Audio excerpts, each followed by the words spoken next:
semuanya, Assalamualaikum warahmatullahi wabarakatuh. Kami dari kelompok 9 akan melakukan podcast yang bertema Brainwashing and Aesthetic Death ketika konsumsi generasi Z dikendalikan oleh ilusi. Saya Monica Lestari dan di sebelah Saya Zahra Putri Amelia, dan saksikan terus video podcast kita kali ini. Semoga menjadi manfaat dan menjadi pembelajaran bagi kita semua. Bye-bye. Nah, oke nih Kak. Pernah nggak sih Kakak membeli sesuatu yang sebenarnya tidak terlalu dibutuhkan gitu? Bukan karena barangnya itu penting, terus bukan karena barangnya itu terasa menarik saat Kakak melihatnya gitu kan. Tapi karena kayak terasa mungkin kemasannya tuh estetik, mungkin karena sedang viral di media sosial gitu, atau mungkin karena ada tulisan besar diskon 50% hanya untuk hari ini gitu kan. Nah, lalu beberapa hari kemudian muncul dalam pikiran Kakak nih kan, kenapa sih aku beli barang itu gitu kan. Kalau dipikir-pikir pengalaman seperti ini mungkin pernah dialami hampir semua orang ya Kak kan, termasuk kita sebagai mahasiswa lagi kan gitu. Iya. Jadi juga hari ini kan kita itu hidup di era yang unik gitu. Setiap hari kita dibombardir oleh ratusan bahkan ribuan informasi gitu kan. Nah, saat kita membuka Instagram, kita melihat gaya hidup, terus gaya hidup orang lain. Saat membuka TikTok, kita juga melihat tren terbaru gitu kan. Saat kita membuka Marketplace, kita melihat promo tanpa henti. Dan ketika kita membuka media sosial, kita tidak hanya melihat produk, tapi kita melihat mimpi, kita melihat gaya hidup, dan kita juga melihat gambaran tentang apa dan siapa kita sebenarnya kayak gitu kan. Nah, akibatnya kan Kak, batas antara kebutuhan dan keinginan menjadi semakin kabur gitu kan. Kita mulai membeli bukan karena membutuhkan, tapi karena ingin merasakan sesuatu gitu kan. Ingin merasa lebih percaya diri, ingin merasa lebih modern gitu, ingin merasa setara dengan lingkungan sekitar, dan tanpa sadar banyak keputusan konsumsi kita akhirnya dibentuk oleh persepsi gitu. Betul sekali. Dan menariknya nih teman-teman semua, fenomena ini tidak hanya terjadi pada produk fashion aja, tapi bisa melalui dengan makanan ataupun gaya hidup kita kayak gitu kan.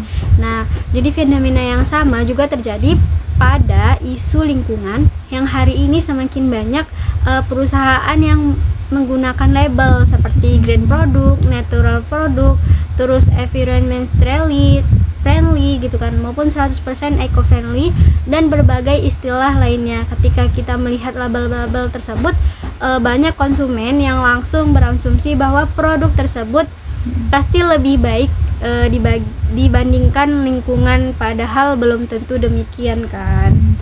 Nah Kak, disinilah muncul fenomena yang disebut sebagai greenwashing gitu, sebuah kondisi ketika perusahaan membangun citra seolah-olah peduli lingkungan, meskipun praktik yang dilakukan belum tentu sesuai kan dengan dengan yang mereka tampilkan gitu kan.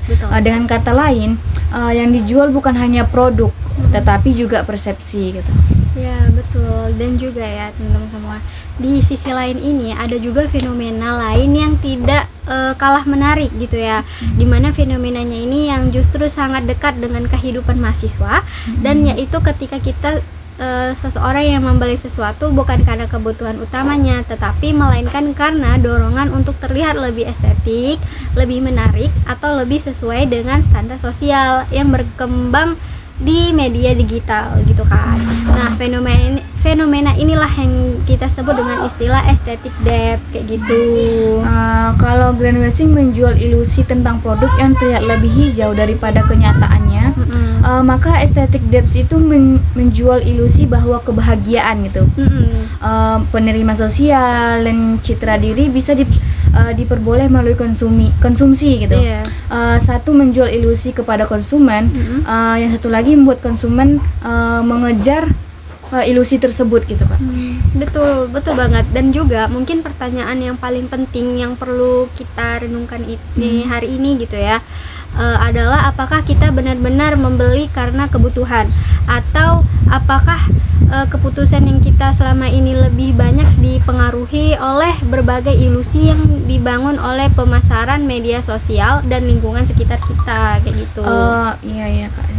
Mungkin ya melalui podcast ini kita akan membahas bagaimana greenwashing dan estetik debt itu bekerja dalam kehidupan generasi Z gitu kan. Betul sekali. Khususnya di kalangan mahasiswa kayak kita seperti ini kan Kak gitu. Kita akan melihat bagaimana strategi pemasaran membentuk persepsi konsumen gitu.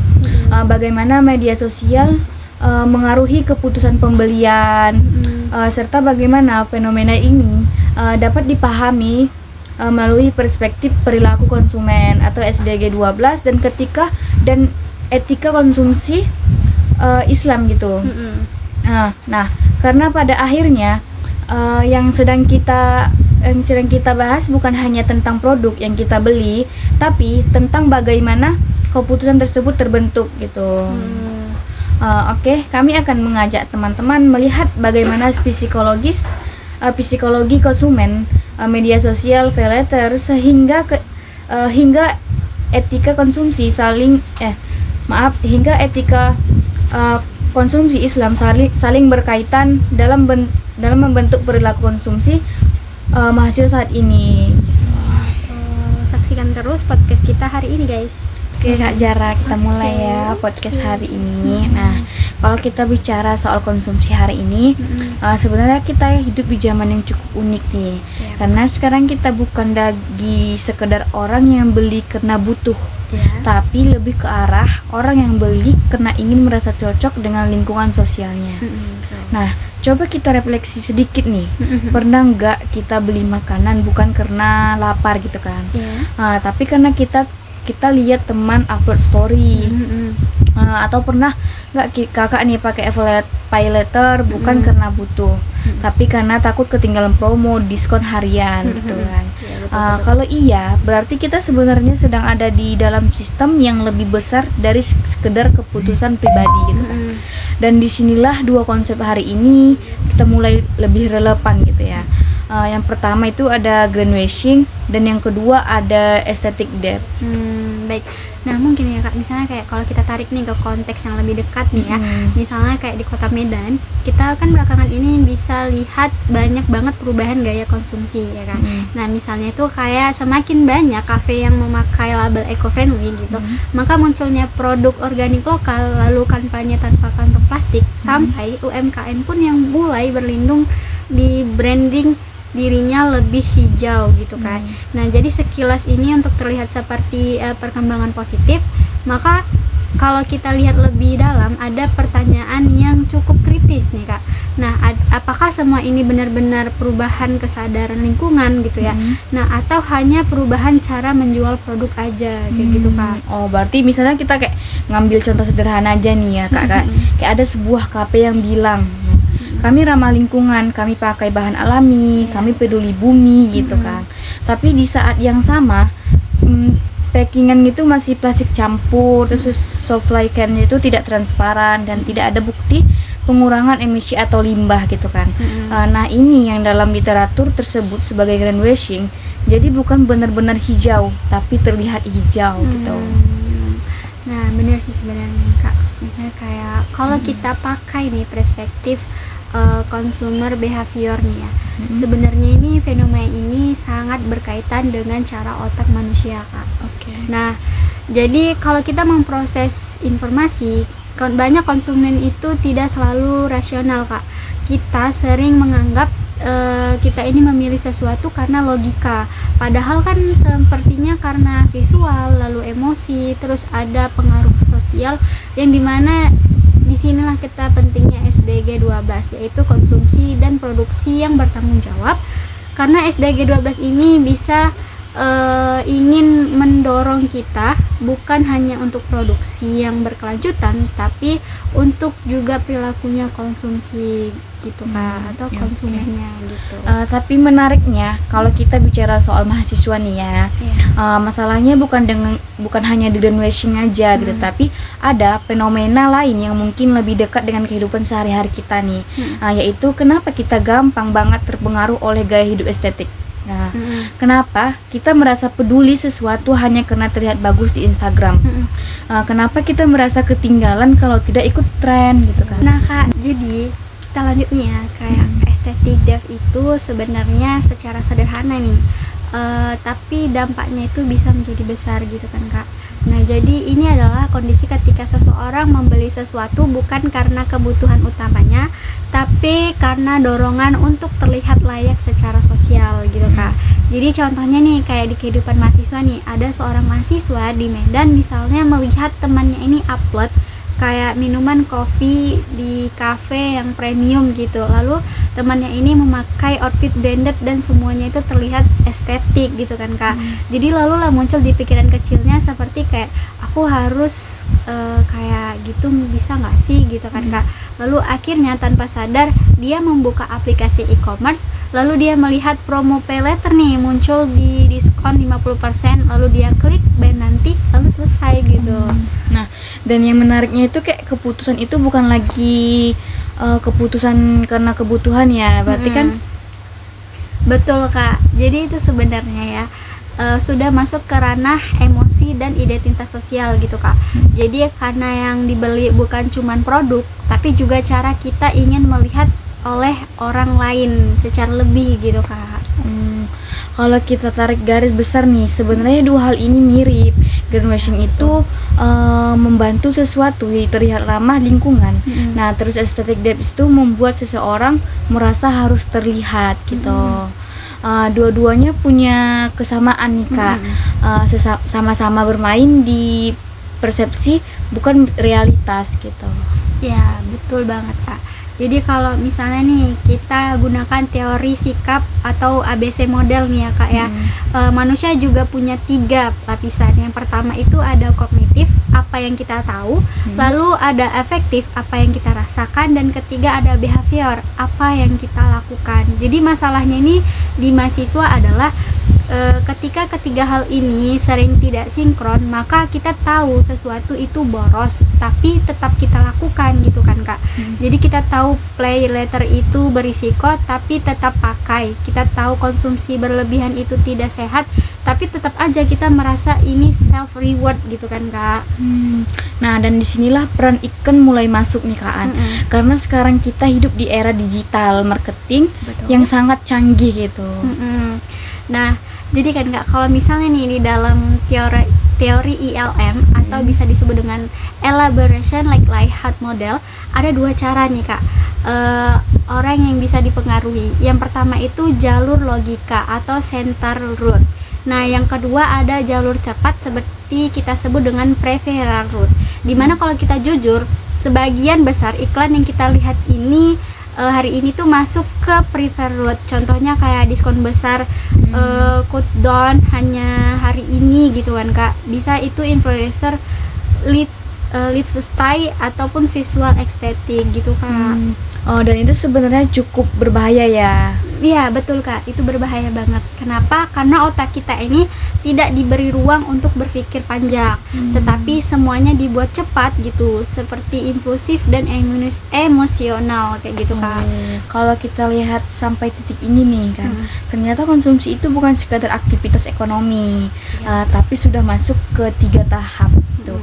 Psikologi, identitas sosial, bahkan manipulasi persepsi gitu Kak. Terus dan kita baru masuk ke permukaan saja nih tadi pembahasan di awal ya. Betul. Karena di bagian berikutnya kita akan bahas sesuatu yang lebih dalam lagi. Baik, oke. Nah, bagaimana sistem digital seperti RTB, algoritma, dan pay letter sebenarnya mengarahkan keputusan kita tanpa kita sadari. Oke Kak Jara, kita lanjut ya pembahasan yang sebelumnya tadi. Nah, kalau di bagian sebelumnya tadi itu kan kita sudah bahas bagaimana konsumsi itu dipengaruhi oleh persepsi dan estetika ya. Terus kayak sekarang kita naik satu level yang lebih dalam nih pembahasannya gitu ya. Karena pertanyaan bukan lagi kenapa kita beli sesuatu, tapi siapa yang sebenarnya mengarahkan kita untuk membeli gitu. Nah, dan titik ini kita mulai masuk ke dunia yang tidak terlihat secara langsung gitu kan. Dunia di balik layar kayak seperti algoritma, iklan digital, dan sistem pay letter dan real time bundling gitu Kak. Oke. Jadi ya misalnya kayak gitu juga ya kan Kak. Heeh. Karena apa? Karena setiap kali nih kita buka Instagram, TikTok ataupun website apapun itu gitu ya Kak. Nah, dalam waktu kurang dari 1 detik aja itu terjadi proses lelang iklan di mana namanya real time atau bidding yang bisa kita sebut dengan RTB gitu. Yang terjadi itu bukan sekedar iklan muncul, tapi sistem sedang bertarung. Misalnya kayak brand A menawar kamu, brand B menawar kamu, lalu brand vintage juga menargetkan kamu. Semua berdasarkan lokasi, terus kebiasaan scroll, jam aktif, apa yang kamu cari ya dari sebelumnya kayak gitu Kak. Berarti jadi sebenarnya kita itu sedang diikuti ya. Iya, betul banget Kak. Nah, tapi bukan secara fisik gitu ya Kak, dan juga secara data gitu. Contohnya misal paling sederhananya nih ya Kak ya, di kehidupan mahasiswa. Misalnya kalau kita nih kan pasti sering kan kayak malam-malam scroll TikTok sampai sekitar jam 11 gitu kan. Nah, pasti kita itu habis capek kuliah, lagi santai kos gitu ya Kak, tiba-tiba muncul iklan makanan, diskon kopi atau pay later 0% cicilan gitu ya Kak.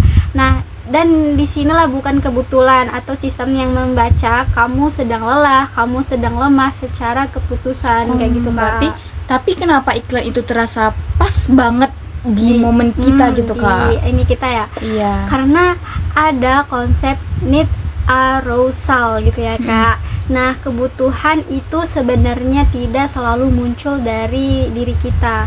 Kadang-kadang itu bisa muncul seperti kebutuhan itu gitu kan Kak. Lalu dibangunkan, dan misalnya kamu sebenarnya tidak lapar tapi lihat video ayam crispy, terus ada minuman dingin, promo buy one get one gitu ya Kak. Tiba-tiba kamu merasa kayaknya aku butuh itu gitu kan Kak, aku butuh makan, aku butuh minum, padahal sebelumnya kan kita tidak ada kebutuhan itu kayak gitu Kak. Oke nih, tapi kenapa kita tetap klik beli gitu Kak? Iya. Kenapa? Karena misalnya nih Kak, dari otak kita juga tidak selalu pakai logika penuh gitu ya Kak ya.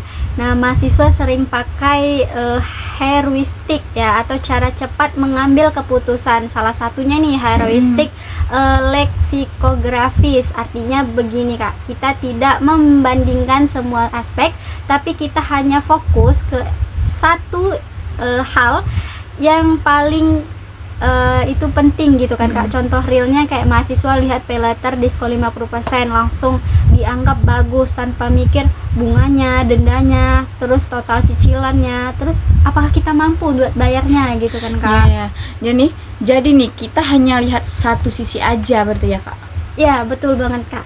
Kenapa? Karena kan dan dari situlah itu kan sangat umum banget gitu kan Kak. Jadi dari konsumsi digital juga, terus karena sistemnya memang dibuat cepat, bukan dibuat untuk berpikir secara panjang kita gitu Kak. Nah, kalau kita lihat dari sisi hasil survei mahasiswa di Medan nih Kak kan, ada pola yang cukup menarik tuh kan. Betul.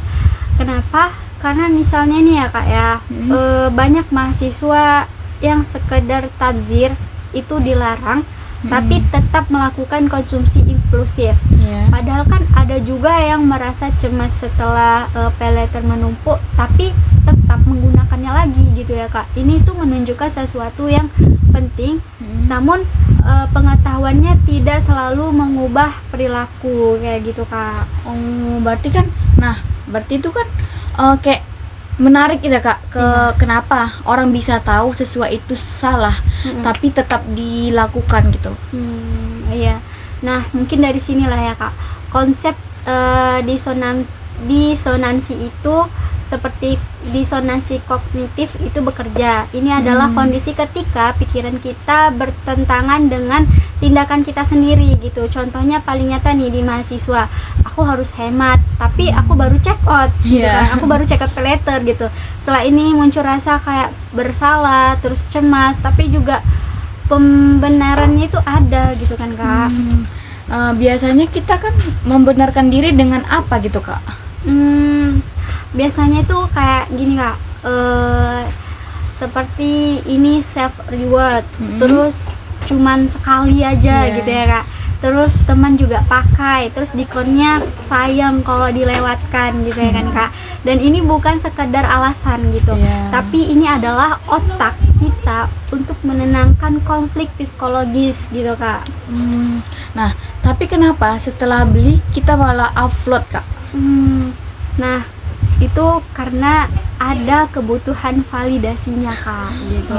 Jadi ketika seseorang nih mengupload makan, terus mengupload outfit, lalu mengupload hasil belanjanya gitu kan Kak, lalu mendapat likes, itu menciptakan penguatan dari sosial, dan ini memperkuat siklus. Seperti kita melihat konten, terus kita ingin seperti itu, lalu kita membeli, terus kita mengupload, lalu kita dapat validasi, terus kita ulang lagi kembali kayak gitu Kak gitu. Berarti jadi sebenarnya semua ini mengarahkan ke satu hal ya? Betul Kak, itu seperti kita sebut aesthetic debt gitu ya Kak, yang dimana ini akan cuma soal utang uang, tapi utang yang muncul karena tekanan untuk terlihat sesuai standar sosial media gitu Kak. Contoh nyatanya nih seperti kayak mahasiswa ingin terlihat produktif gitu kan Kak, ingin terlihat healing, terus ingin terlihat estetik gitu ya, tapi biaya yang digunakannya itu seperti pay letter, terus cicilan, terus uang yang bulanan yang belum ada gitu, tapi dia tetap lakuin gitu Kak. Oke. Nah Kak, kalau kita lihat sampai sini nih kan, ternyata konsumsi itu tidak sederhana Kak, butuh atau tidak butuh gitu. Tapi sudah masuk ke sistem yang lebih besar kayak seperti algoritma, psikologi, sosial media gitu kan, kayak tekanan identitas gitu. Oke Kak, kita lanjut ya pembahasan yang kedua tadi. Ini pembahasan ketiga nih.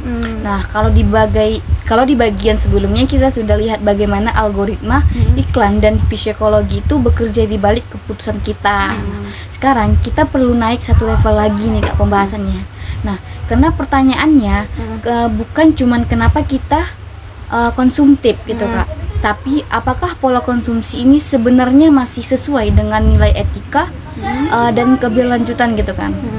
Nah, dan di sini kita masuk ke dua perspektif penting, itu SDG 12 tentang konsumsi keberlanjutan, etika konsumsi dalam Islam. Oke Kak, jadi SDG 12 itu sebenarnya sangat sederhana secara konsep, tapi luas secara dampaknya gitu kan Kak. Intinya itu kayak konsumsi dan produksi harus bertanggung jawab, artinya bukan cuma soal lingkungan, tapi juga soal bagaimana kita memakai sumber daya, terus bagaimana kita menghindari pemborosan, terus dan bagaimana kita memastikan konsumsi itu tidak merugikan masa depan kita kayak gitu Kak. Nah, tapi kalau kita lihat nih realitas mahasiswa sekarang, apakah sudah seperti itu gitu Kak?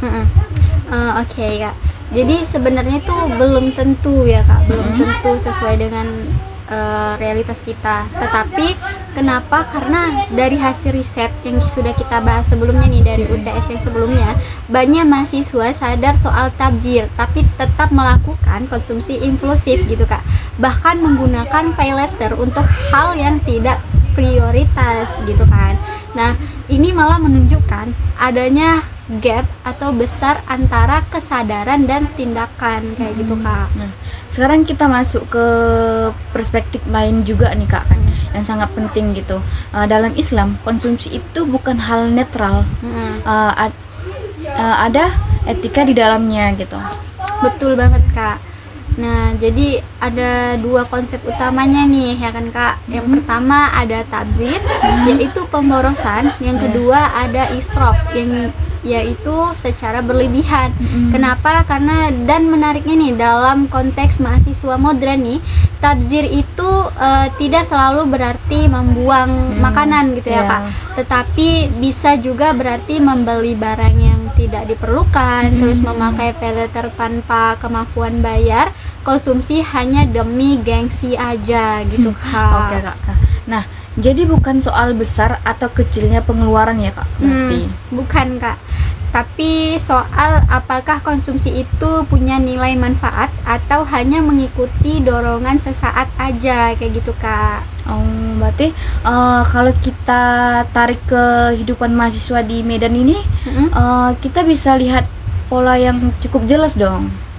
Misalnya kan Kak, kayak ada mahasiswa gini yang menggunakan paylater untuk lifestyle gitu kan. Ada yang beli makanan, ada yang beli makan mahal gitu kan Kak, yang merasa harus ikut tren agar tidak tertinggal. Dan yang menariknya tuh banyak dari mereka yang sebenarnya tuh tahu bahwa itu tidak ideal gitu, tapi tetap dilakukan. Iya, tetap aja dilakukan Iya. gitu ya Kak. Nah, jadi kalau misalnya yang kita rangkum dari semua temuan kita ini ya Kak ya. Nah, konsumsi mahasiswa itu bukan hanya soal ekonomi aja gitu, tapi gabungan dari tekanan sosial, terus algoritma digital, lalu kebutuhan identitas, dan validasi media sosial, dan terakhir inilah yang membuat membentuk apa yang kita sebut dengan aesthetic depth gitu. Nah, sekarang nih Kak, pertanyaannya itu sekarang apa sih yang bisa dilakukan gitu untuk Jadi sekarang? itu bisa dibagi menjadi 3 level Kak. Tapi saya jelaskan secara natural aja ya. Oke. Jadi level pertama itu individu yang paling sederhana adalah kesadaran diri kita sebelum membeli sesuatu, yang kita bisa bertanya gitu kan Kak, apakah ini kebutuhan atau hanya keinginan untuk kita lihat gitu kan. Lalu, dan ini juga penting karena tidak semua konsumsi itu salah gitu. Yang jadi masalahnya adalah ketika konsumsi kehilangan kontrol, ya maka hilang semua gitu kan Kak. Terus level keduanya itu sistem digital, dimana di dalam penelitian kita ada konsep yang menarik seperti Islamic Ethical Outlook. Ini ide bahwa sistem paylater bisa membantu pengguna membatasi pengeluaran, terus memberi jeda sebelum transaksi, lalu menginginkan nilai etika konsumsi, dan jadi bukan melarang tapi mengarahkan gitu kan Kak. Nah, terakhir level ketiga yaitu lingkungan kampus dan kebijakan. Jadi kampus juga punya peran besar nih Kak, di mana literasi finansial digital, edukasi tentang paylater, diskusi tentang konsumsi sehat, terus dan kesadaran sosial media. Karena kalau tidak ada edukasinya nih ya Kak ya, maka sistem akan terus berjalan sendiri kayak gitu Kak. Kalau kita tarik semuanya nih Kak dari awal sampai akhir, kita bisa lihat satu pola besar nih. Konsumsi hari ini bukan lagi sekedar aktivitas, tapi sudah menjadi ruang psikologi, kayak seperti terus tuh ruang sosial, digital, bahkan ruang identitas gitu.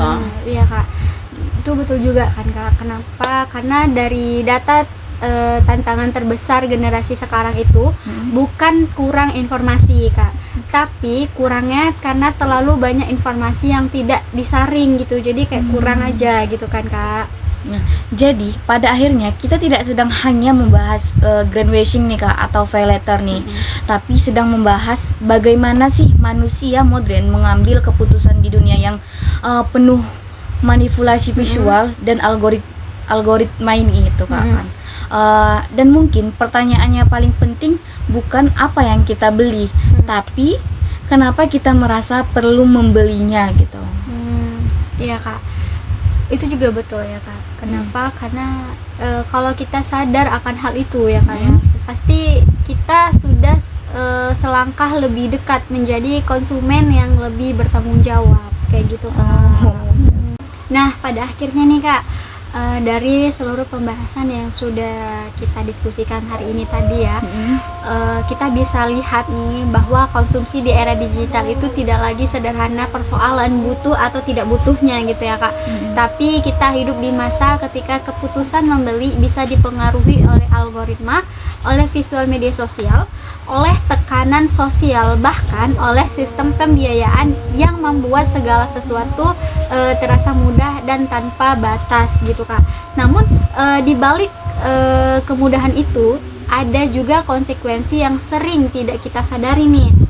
Ada nilai yang perlahan bergeser, ada kesadaran yang mulai kabur, dan ada perilaku konsumsi yang tanpa sadar membentuk beban yang baru gitu Kak, baik secara finansial maupun psikologis gitu. Dan disinilah konsep estetik debt itu menjadi relevan, bukan hanya sebagai istilah akademik tetapi sebagai refleksi bahwa tidak semua yang kita beli adalah karena kebutuhan aja, melainkan karena dorongan untuk memenuhi citra diri kita di ruang sosial yang terus berubah ini gitu kan.